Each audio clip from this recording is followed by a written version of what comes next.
Welcome to the news. Saudi Arabia will start importing South African beef and lamb products as part of an investment push. This is according to a report on News 24. The Kingdom's Food and Drug Administration lifted a 20-year prohibition on South African meat imports in August last year.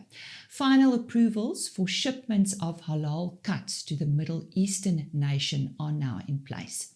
Exports will commence in the coming weeks. Saudi Arabia has a $2 billion meat market, and lifting the ban is part of its efforts to forge stronger trade and investment ties.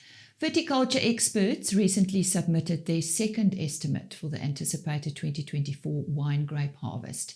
The figures reveal an estimated national wine grape harvest that is marginally down by 1.2% since the first estimate.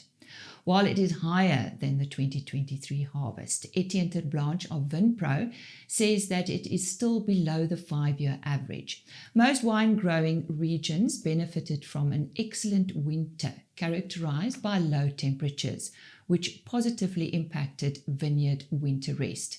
A drastic shift in conditions at the start of summer impacted vineyard response. Moderate to warm conditions and good groundwater status promoted growth, but downy mildew pressure was high, especially in the Paarl and Wellington regions. A record-breaking conservation NGO, We Wild Africa, recently assisted with the world's largest translocation of vultures. The group also saved elephant lives with an emergency intervention at Ndumu Game Reserve. According to a press release, We Wild Africa has assisted in saving more elephant lives than any other organization in South Africa to date. It was also part of the implementation of the first ever family group translocation of elephants from the Addo Elephant Park.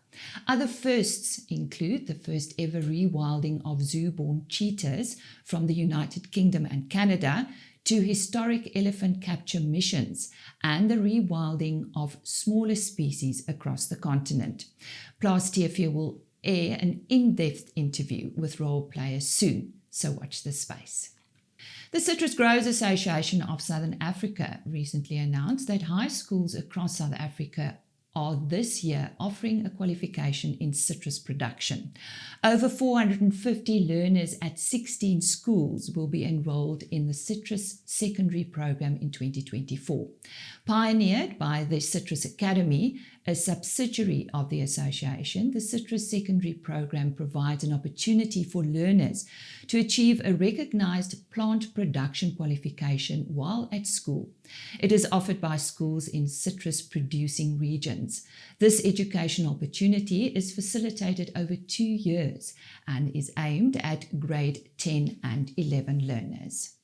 And Egypt celebrates a significant surge in fresh table grape exports to European Union countries in 2023, setting a historical record despite controversies surrounding the illegal use of protected grape varieties.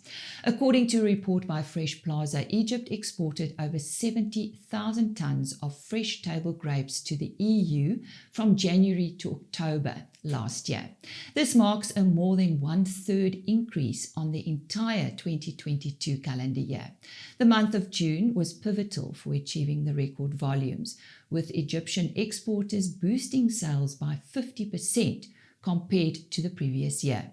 Notably, Egypt expanded its export volumes to major EU markets, including the Netherlands, Germany, Slovenia, Poland, Italy, the Czech Republic, and Austria.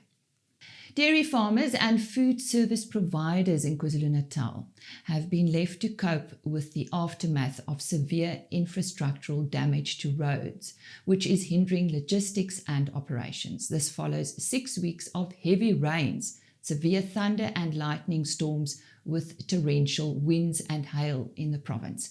David de Jager, the CEO of Tip Top Milk, says the extensive damage to farm roads is making it difficult to reach farmers to collect their milk, resulting in a disruption of the supply chain.